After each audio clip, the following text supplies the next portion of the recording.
મિત્રો આજની વિડીયોમાં સૌથી મોટા સમાચારની વાત કરીશું। શ્વેતા તિવારીએ દીકરીના અફેરની અફવાઓ પર મૌન તોડ્યું છે। અભિનેત્રી શ્વેતા તિવારીની દીકરી પલક તિવારી ઘણી ફેમસ છે। સારા અલી ખાનના ભાઈ અને સૈફ અલી ખાનના પુત્ર ઇબ્રાહિમ સાથે તેની ડેટિંગની અફવાએ જોર પકડ્યું છે। હવે શ્વેતા તિવારીએ દીકરીના અફેરની અફવા પર મૌન તોડ્યું છે। એક વાતચીતમાં તેણે કહ્યું છે કે અફવાઓ હવે મને પરેશાન કરતી નથી।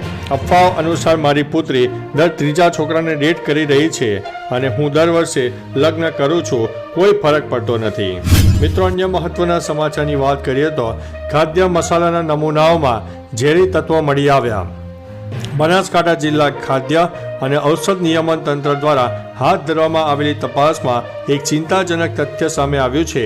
પાલનપુરમાંથી લેવામાં આવેલા ખાદ્ય પદાર્થોમાં ખાસ કરીને મસાલાના નમૂનાઓમાં જંતુનાશક દવાઓની માત્રા મર્યાદા કરતાં વધુ હોવાનું જણાવ્યું છે। જે અર્થે પાલનપુરમાં વિવિધ દુકાનોમાંથી મસાલાના કુલ 14 નમૂના લેવામાં આવ્યા છે। મિત્રો, અન્ય મહત્વના સમાચારની વાત કરીએ તો મોટા કડાકા સાથે શેર બજાર બંધ। 30 ડિસેમ્બરે સપ્તાહના પ્રથમ ટ્રેન્ડિંગ દિવસે સેન્સેક્સ 450 પોઈન્ટના ઘટાડા સાથે 78,248 ઉપર બંધ થયો હતો। નિફ્ટી પણ 168 પોઈન્ટ ઘટીને 23,640ની સપાટીએ બંધ થયો હતો। સેન્સેક્સના 30 શેરોમાંથી 22 ઘટ્યા અને 8 વધ્યા। નિફ્ટીના 50 શેરોમાંથી 38 ઘટ્યા અને 11 વધ્યા। મીડિયા, ઓટો, મેટલ અને PSU બેંક સહિતના NSE ક્ષેત્રીય સૂચકાંકો 1% કરતાં વધુ નુકસાન સાથે બંધ થયા છે। મિત્રો, અન્ય મહત્વના સમાચારની વાત કરીએ તો 2.5 ફૂટ બરફના થર, -22 ડિગ્રી તાપમાન નોંધાયું છે। જમ્મુ કાશ્મીર, હિમાચલ પ્રદેશ અને ઉત્તરાખંડમાં સતત હિમવર્ષા થઈ રહી છે। હિમાચલમાં 340 રસ્તાઓ બંધ કરી દેવામાં આવ્યા છે। ચિત્કુલમાં 2.5 ફૂટથી વધુ બરફ છે, જેના કારણે ઘણા પ્રવાસીઓ અટવાઈ ગયા છે। કાશ્મીરમાં હિમવર્ષાના કારણે શ્રીનગર લેહ રોડ બંધ કરવામાં આવ્યો છે। કાશ્મીર યુનિવર્સિટીની પરીક્ષાઓ રદ કરવામાં આવી છે। 1800 જેટલા વાહનો અટવાયા છે। કાશ્મીરમાં અનેક સ્થળોએ તાપમાન -10 થી 22 ડિગ્રી સુધી પહોંચી ગયું છે।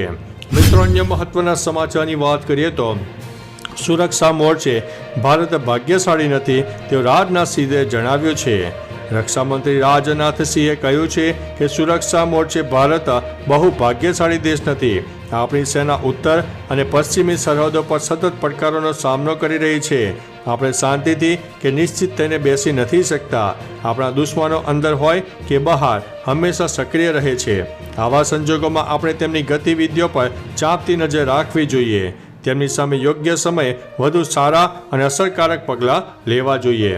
મિત્રો, અન્ય મહત્વના સમાચારની વાત કરીએ તો હાર બાદ રોહિત શર્માએ કહી દીધી છે મોટી વાત।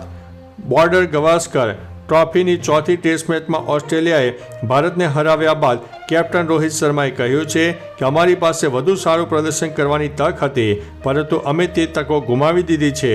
આજે પણ અમે રમતને ડ્રો સુધી લઈ જઈ શક્યા હોત, પરંતુ તે તમે ન કરી શક્યા। ભૂતકાળ વિશે વિચારવાનો કોઈ અર્થ નથી।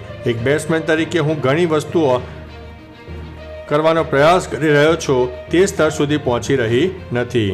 મિત્રો, અન્ય મહત્વના સમાચારની વાત કરીએ તો 2 વ્હીલરમાં સાપ ઘૂસી જતા ચાલકનો જીવ તાળવે ચોંટ્યો છે।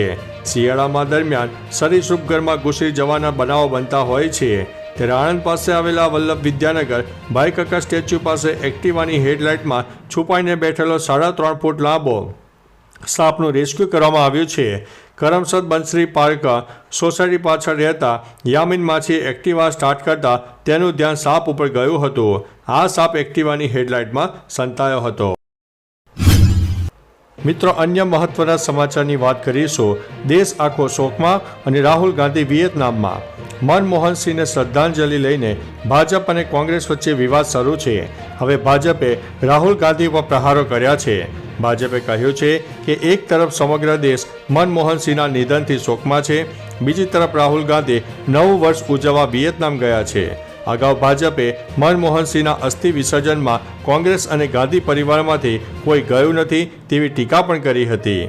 હવે અમિત માલવીયાએ રાહુલ ઉપર પોસ્ટ શેર કરી છે। મિત્રો, અન્ય મહત્વના સમાચારની વાત કરીએ તો પીએમના 118 કરોડના ડ્રીમ પ્રોજેક્ટની પોલ ખુલી છે. રાજકોટમાં પ્રધાનમંત્રીના 118 કરોડમાં તૈયાર થયેલા ડ્રીમ પ્રોજેક્ટ લાઇટ હાઉસમાં ભ્રષ્ટાચાર કરીને કોન્ટ્રાક્ટરે નબળી ગુણવત્તાનું કામ કર્યું હોવાનો આરોપ સ્થાનિકોએ લગાવ્યો છે. કરોડોના ખર્ચે બનેલા આ પ્રોજેક્ટના 1144 ફ્લેટનો પ્રધાનમંત્રી મોદીએ 2 વર્ષ પહેલા લોકાર્પણ કર્યું હતું. પ્રોજેક્ટની 2 વર્ષમાં પોલ ખોલી જતા તંત્ર સામે લોકોમાં હાલ રોષની લાગણી જોવા મળી રહી છે. તંત્રની નબળી કામગીરી પણ દેખાઈ રહી છે. મિત્રો, અન્ય મહત્વના સમાચારની વાત કરીએ તો સેનાએ મણિપુરમાં 4 બંકરો નષ્ટ કર્યા છે. મણિપુરમાં સુરક્ષા દળોએ ઇમ્ફાલ ઈસ્ટ અને કાંગપોકપી જિલ્લાના બનેલા બંકરોને નષ્ટ કરી દીધા છે. આ બંકરો થમના પોકપી અને સાબાબલી ગામની સરહદે આવેલા વિસ્તારોમાં બનાવવામાં આવ્યા છે, જ્યાંથી બંદૂકધારીઓ નીચાણવાળા વિસ્તારના ગામડાઓ પર હુમલો કરી રહ્યા હતા. સેનાએ 23 ડિસેમ્બરથી 27 ડિસેમ્બર સુધી ઇમ્ફાલ ઈસ્ટ અને તેંગનોપાલ, યાંગ્યા કપ્પી અને ચુરાચંદપુરમાંથી હથિયારો અને દારૂગોળો પણ જપ્ત કર્યો હતો. તો ચાલો મિત્રો, ફરીથી દેશ અને દુનિયાના સુપરફાસ્ટ સમાચાર લઈને મળતા રહીશું. ત્યાં સુધી અમને રજા આપશો. નમસ્તે.